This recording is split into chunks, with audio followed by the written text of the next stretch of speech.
दोस्तों, कल्पना कीजिए आपका स्पेसक्राफ्ट धीरे धीरे एक ब्लैक होल की तरफ बढ़ रहा है। चारों तरफ अंधेरा, समय धीमा पड़ रहा है और अचानक आप इवेंट हॉरिजॉन पार कर जाते हैं।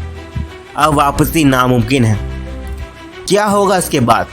क्या सच में आप किसी दूसरी डायमेंशन में पहुंच जाएंगे, जैसे फिल्म इंटरस्टेलर में दिखाया गया था, या ब्लैक होल आपको सेकंडों में ख़त्म कर देगा? आज की इस वीडियो में हम समझेंगे ब्लैक होल क्या होते हैं, यह बनता कैसे है, और अगर इंसान इसके अंदर गिर जाए तो क्या होगा। 2014 में क्रिस्टोफर नोलन की फिल्म इंटरस्टेलर आई। इस फिल्म ने स्पेस साइंस को बेहद वैज्ञानिक तरीके से दिखाया। Worm holes, time dilution, black holes, सब कुछ काफ़ी हद तक रियल फिजिक्स पर आधारित था। फिल्म में कूपर नाम का एस्ट्रोनॉट एक ब्लैक होल में गिरता है जिसका नाम था गारगारोटा। लेकिन सवाल यह है कि क्या ऐसा सच में संभव है?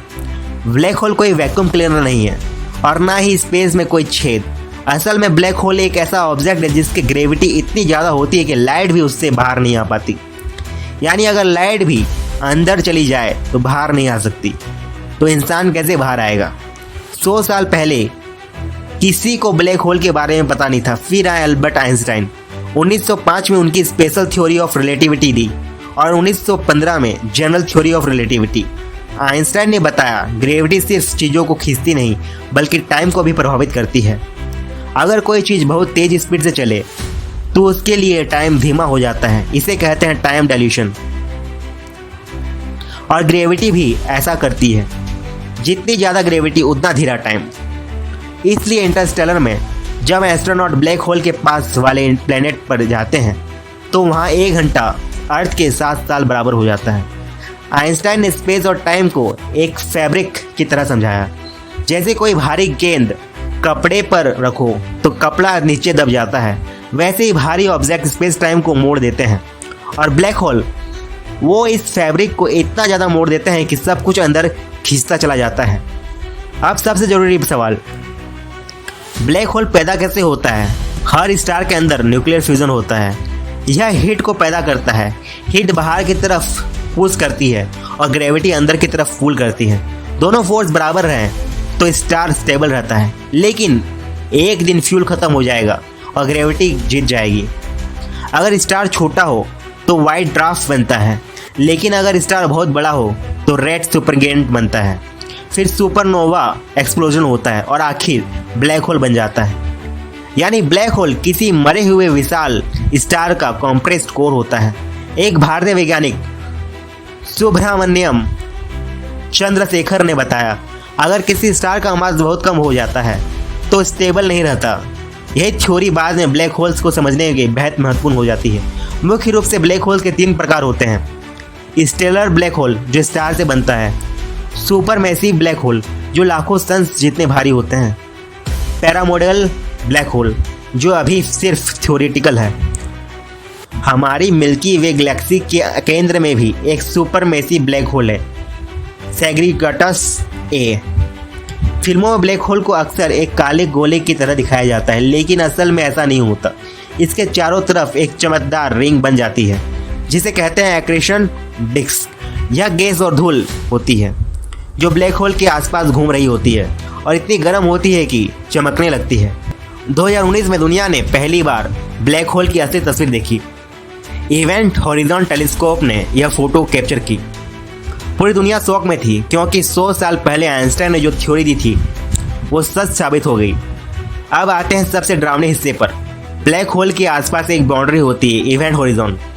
अगर कोई ऑब्जेक्ट इसे पार कर जाए तो वो कभी वापस नहीं आ सकता, क्योंकि वहाँ ग्रेविटी इतनी ज़्यादा होती है कि लाइट तक बाहर नहीं निकल पाती। अब सबसे बड़ा सवाल, अगर इंसान ब्लैक होल में गिर जाए तो क्या होगा? सबसे पहले उसका शरीर स्ट्रेच होने लगेगा। इसे कहते हैं स्पैनिटिफिकेशन, क्योंकि ब्लैक होल के पास ग्रेविटी अलग अलग हिस्सों पर अलग अलग डालती है। आपके पैर ज़्यादा खींचेंगे, सिर कम, और धीरे धीरे पूरा शरीर लंबा होकर टूटने लगेगा। जैसे जैसे आप ब्लैक होल के करीब जाएंगे टाइम धीमा होते चला जाएगा। बाहर से देखने वाले लोगों को लगेगा कि आप फ्रीज हो चुके हैं, लेकिन आपके लिए टाइम नॉर्मल चलेगा। यानी फिजिक्स यहाँ पूरी तरह स्ट्रेंज हो जाती है। ब्लैक होल के पास एक जगह होती है फोटॉन से पेयर। यहाँ ग्रेविटी इतनी ज़्यादा होती है कि लाइट की भी सर्कल में घूमने लगती है।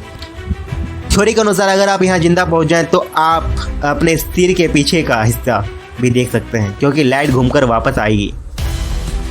अब सबसे बड़ा मिस्ट्री, इवेंट हॉरिजॉन के अंदर क्या है? सच क्या है तो किसी को नहीं पता। इंटरस्टेलर में कॉपर 5 डायमेंशन स्पेस में पहुँचता है, लेकिन यह सिर्फ इमेजिनेशन थी। वास्तविक साइंस अभी तक वहाँ तक नहीं पहुँची है। आइंस्टाइन की थ्योरी के अनुसार ब्लैक होल केंद्र में होती है सिंगुलैरिटी, एक ऐसी जगह जहाँ स्पेस टाइम इन्फिनिटली बैंड हो जाता है। यहाँ फिजिक्स के सारे नियम टूटने लगते हैं और आज तक कोई साइंटिस्ट पूरी तरह नहीं समझ पाया कि वहाँ असल में क्या होता है। बहुत लोग सोचते हैं ब्लैक होल सब कुछ निकल जाएगा, लेकिन ऐसा नहीं है। असल में गैलेक्सीज ब्लैक होल के आसपास स्टेबल रहती है। हमारी गैलेक्सी भी, अगर आप सेफ डिस्टेंस पर हैं तो ब्लैक होल आपको नुकसान नहीं पहुँचाएगा।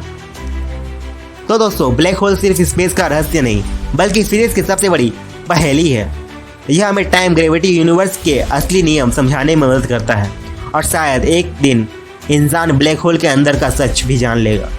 लेकिन फिलहाल अगर कभी ब्लैक होल दिख जाए तो उससे सोशल डिस्टेंसिंग जरूरी बनाए रखें।